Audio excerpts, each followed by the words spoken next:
Chào mọi người, hôm nay mình sẽ nấu một món mới. Và món hôm nay là đậu bắp xào lá lách. Nguyên liệu chính là lá lách heo. Cái này mình đã rửa sạch rồi.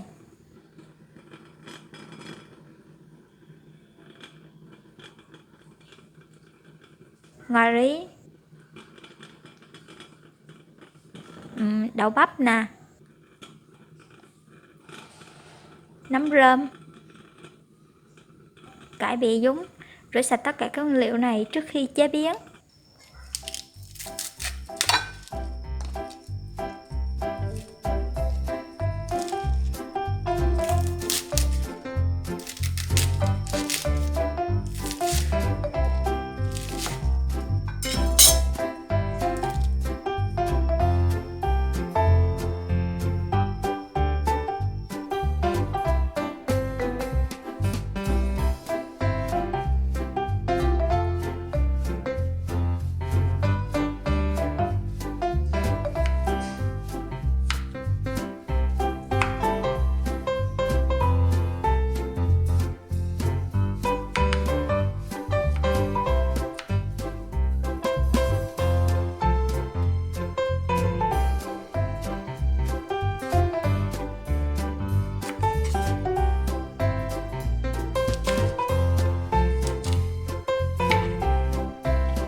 Bây giờ mình nêm thêm gia vị vào. Gia vị thì gồm muối, bột ngọt, đường, tiêu, tùy khẩu vị từng người.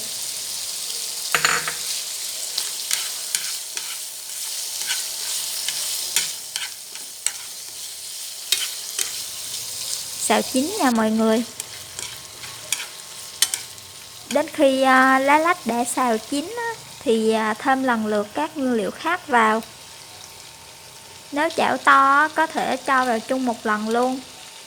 Chảo mình nhỏ, mình xào nấm trước nha.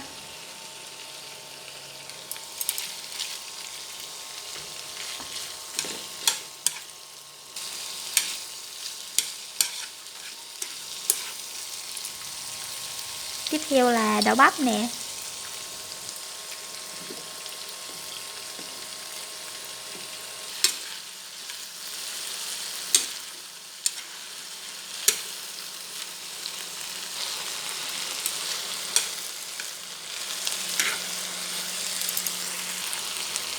Rồi cuối cùng cho cải vào nè.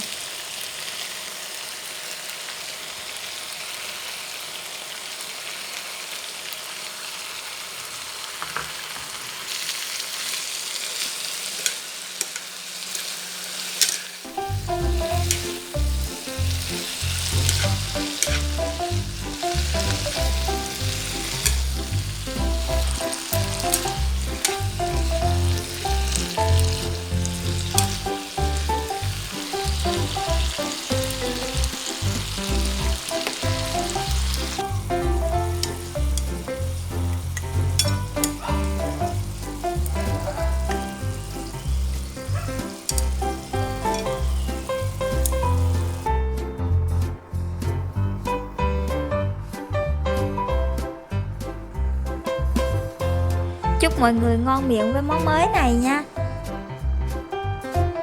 Hẹn gặp lại vào thứ Tư tuần sau. Bye bye.